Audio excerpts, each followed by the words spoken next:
Hello, everyone, and welcome back to English Pod. My name is Marco. And my name is Catherine, and today we have a very scary story. Spooky. We're actually bringing you the first of our advanced media lessons, and what better way to start it with than a scary story for Halloween? Than with. So what better way to start this advanced media lesson than with a scary story? Right, so Halloween is coming up, and advanced media usually features a news story or some kind of story that we can then kind of break down and talk about, just have a conversation about, because you're advanced level learners and you want to have fun with English. So where is today's spooky story set, Marco? Well, it starts out with a guy who remembers something very scary that happened to him when he was a kid. Okay, and so one of the main characters in today's story is his great aunt. That's right, his great aunt. And so basically this is a family member, but it's your father's aunt, right? Right. Your grandmother or your grandfather's sister. Right. All right, so your aunt or your aunt is your parent's sibling. But in this case, we're talking about one generation older than that. So you could say great aunt, great uncle, great grandfather, great grandmother. It's like one step back. Right. So this is usually a very old person, and the great aunt is definitely an important character in today's story. Exactly. So let's not keep you in suspense any longer. Why don't we listen to this scary story, and we'll be right back to talk about it.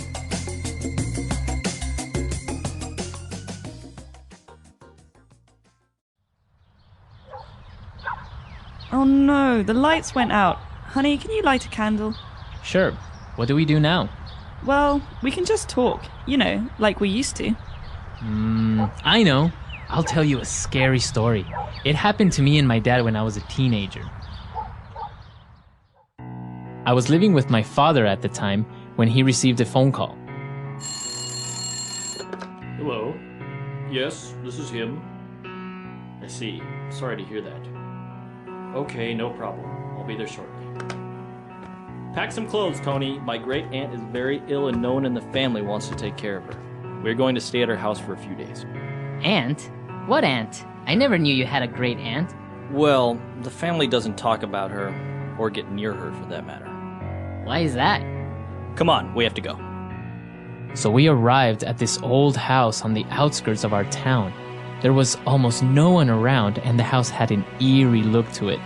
Once inside the house, we walked to her room, and I was surprised to find my dad's great aunt in a wheelchair, yelling at someone, but we were alone in the room. Hi, Aunt Ursula. This is my son, Tony. Why have you come? Why are you here? Don't you know it isn't safe? My time is near. He's coming for me. Who is coming for you? The Prince of Darkness, the Lord of the Underworld, the Tempter, the Old Serpent. Come on, Aunt Ursula, let's lay you down. You need to get some rest. Tony, help me lay her down. That night, we slept in one of the 12 rooms of that big old mansion. The trees outside seemed to come alive, and their shadows formed ghoulish shapes on my bed. All of a sudden, we heard screaming.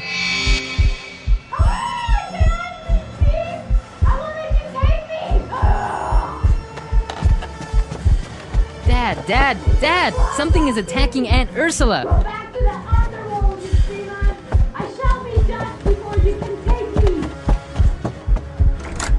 The door is jammed. Stand back. Aunt Ursula, where are you? Over here!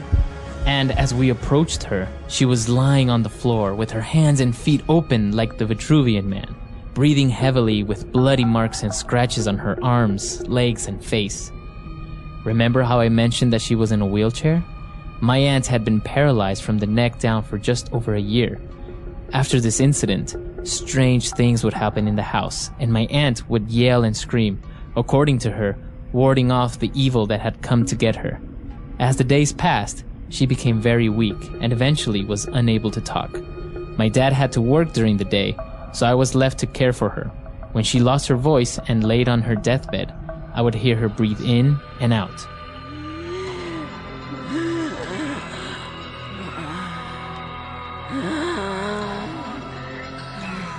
Until finally one day she breathed in and never exhaled. That night, I felt relieved that it was finally over, but it wasn't.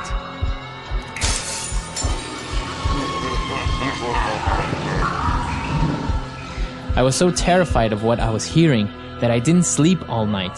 The following morning, I went to the bathroom, expecting to find a mess and everything torn up, but I found everything exactly as it was before. The movers came that same day, and as we were cleaning out her drawers and personal items, we found strange notebooks with names and amounts of money written next to them. We found pictures with people's faces sewn with black or red string. And you want to know what the strangest thing was? There was a small doll filled with dead ants, with a strand of hair tied around its waist. And on the doll's face, there was a picture of me with the numbers 311009. You know what date it is today? October 31st, 2009.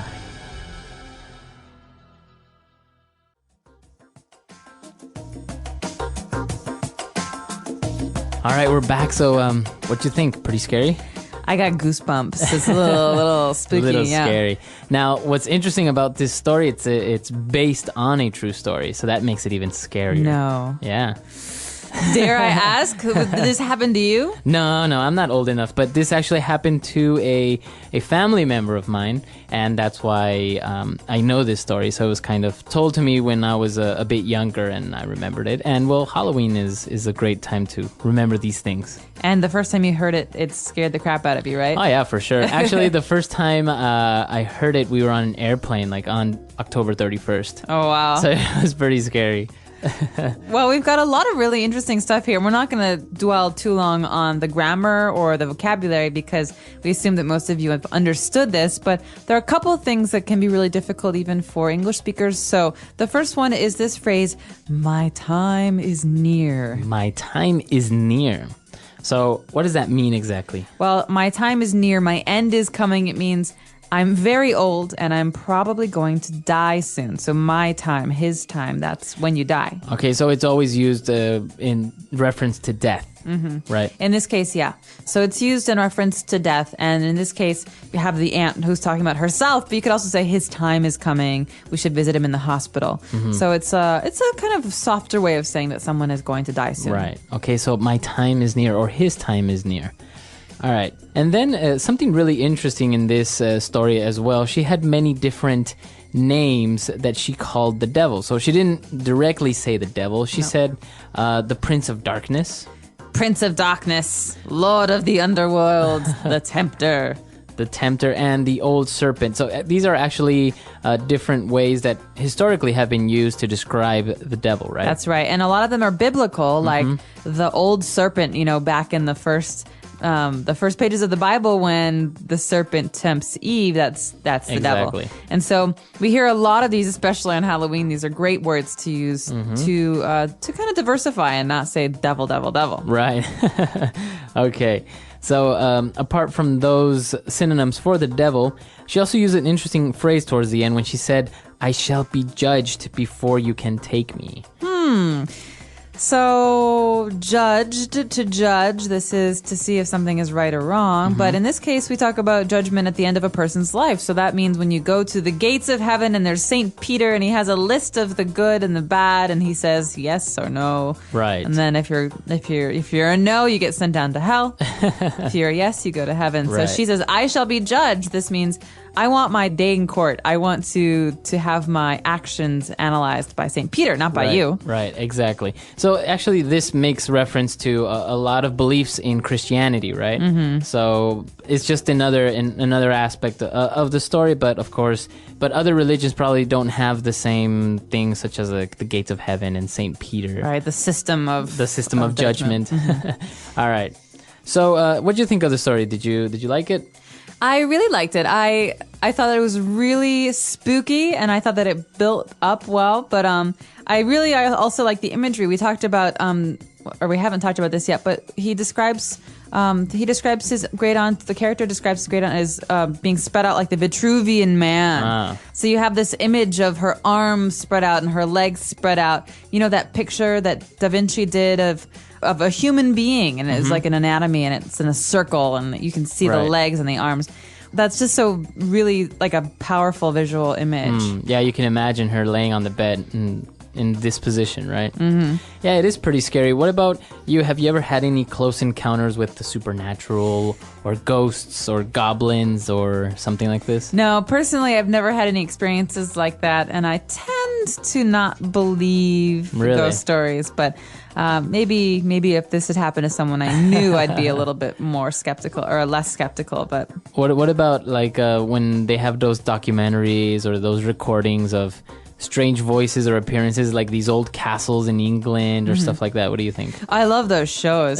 I just watched one, and it was about a haunted house. There was a woman who used a Ouija board, and it let a demon out, and the demon possessed the girl, and they called in a priest, and the priest had to like exorcise the demon from the little girl, and the house was haunted, and it was hurting people, and it was like possessing people. Wow, it sounds like a movie. Yeah, it does, but it was like a TV show on Discovery Channel, and it was really, really fun. But like, I don't actually believe that like a spirit could push someone down the stairs. I think that you trip and then you attribute it to a spirit. But Right. What about the Ouija board? That's an interesting tool that many people say opens up, like portals and dimensions towards hell, or spirits can come out and stuff like that. Right. Well, for those of you who don't know, the Ouija board is a board, like a piece of cardboard that has letters on it, letters and numbers, and so you have this glass that you hold.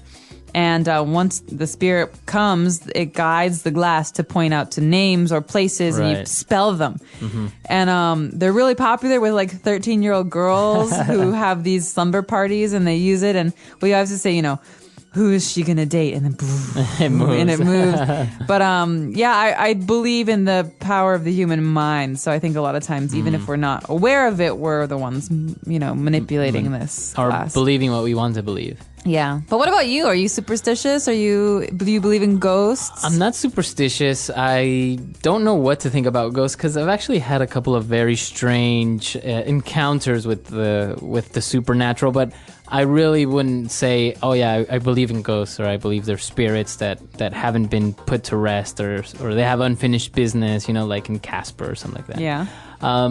But once we were having dinner with my family in the house where we used to live, and it was a very old house, and we had a glass of water on the table, and all of a sudden it started to move and to rotate across the table, the center of the table, and we all saw it, and no one was touching it.